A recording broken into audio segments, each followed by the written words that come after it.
Hi, it's Mike here from MrBounceback.com. Now in this video I'm going to give you an insight into what bounce back loan bounty hunters are, what they do and what they get out of the service they offer banks, along with letting you know why some limited company directors out there with a bounce back loan in default or those who blagged a BBL need to be worried.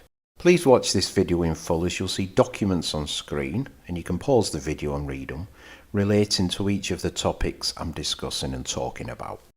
Now, back in November 2022, Sarah Mumby, who at the time was the Permanent Undersecretary of the State for BASE, now the Department of Trade and Business, sent a letter to Meg Hillier, the Chair of the Public Accounts Committee, regarding the Bounce Back Loan Scheme. And in that letter was the following paragraph. We have commissioned a series of enhanced recoveries activities where wrongdoing is suspected, starting with an involuntary liquidation pilot, an enforcement pilot, and a pilot involving a private debt management specialist. We've already seen success from this programme of work, and we are planning the next steps. In addition, we continue to engage with UK Finance and BBL lenders on the wider recoveries process and associated guidance. So I set about discovering the official version of what that pilot was. I first asked the Insolvency Service, who said it was nothing to do with them.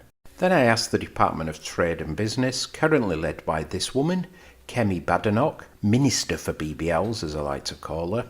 Sadly, they couldn't be asked replying, as I feel Kemi has told them not to speak to me.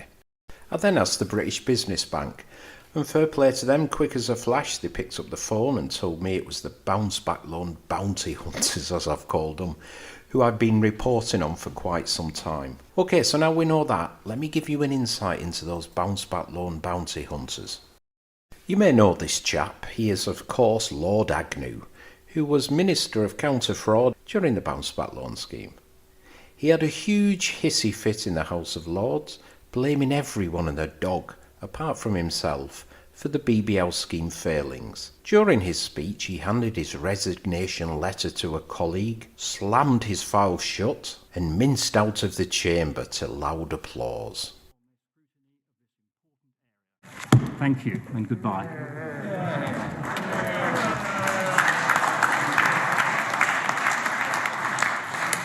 I'm not sure if they were applauding his speech, his resignation, or simply they were happy to see the back of him, as some are saying he had dealings with Michelle Mone and helped her bag that multi-million-pound VIP lane contract for dodgy and non-existent PPE equipment. But I wouldn't comment on that. Anyway, he left his government posts and not long after got the green light to work for a firm of litigation funders, that being Manolete Partners.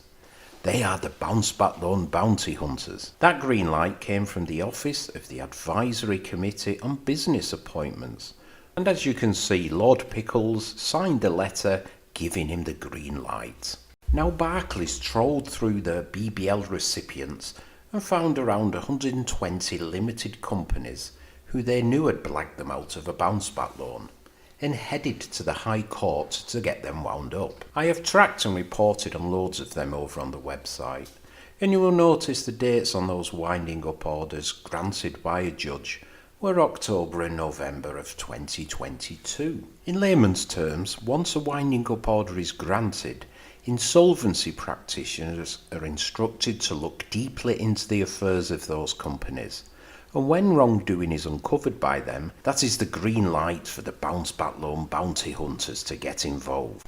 What they do is pay a few grand to take on the case and will then pursue the directors of those companies personally for any money they have blagged. And the bounce back loan bounty hunters get a percentage of those funds. As that pilot was so successful, the British Business Bank have given the green light for it to step up a gear. And as such, Barclays and one yet unnamed BBL lender are now busily looking through their files to get other limited companies who blagged them out of a BBL sent to the High Court to be wound up. No word on who that other lender is yet, so I won't speculate until I find out for sure who it is. However, Manolete have taken on a case involving, for example, a Lloyds BBL in the past, and here is a NatWest one too. As you can see, Manolete the bounty hunters paid £2,500 to take on that NatWest case, which is worth £38,568.25, and Manolete stand to get half of any money recovered. As for what the directors were found to have done once the companies were wound up and the investigation started, which warranted the additional action of the bounce back loan bounty hunters, well, over-egging turnover, applying for a BBL for a dormant company, using the money for personal benefit and not for the benefit of the business, that's just to name a few. As for what could be an indicator you're on the bank's radar, well, Barclays did write to a huge number of people with BBLs demanding answers to questions, and as you can see on the screen, there is one of the letters they did send out to people. I would say it's a fair bet if you ignored that letter or didn't give them an explanation, then you're certainly on their radar. Other banks have sent out similar letters, which was obviously some sort of phishing exercise, including Santander, whose letter you can see on the screen. HSBC do what are known as safeguarding reviews, and Lloyds Bank have done them too. Hopefully that has somewhat explained those bounce back loan bounty hunters, how they get involved and what they do. If anything else is worrying you about your BBL from not being able to make your repayments or anything else related to your BBL, my helpline is open from 4 AM to 4 PM each day. It's me you talk to. And if you need a chat about any legal matters you may have found yourself tied into with a BBL or need advice about the insolvency process, I do have access to legal professionals who I can pass you over to, who will give you some free initial and confidential advice on what your next step should be. Then you can decide in your own good time what you need to do moving forward. The number is on the website, that's mrbounceback.com. Give me a bell. It's good to chat.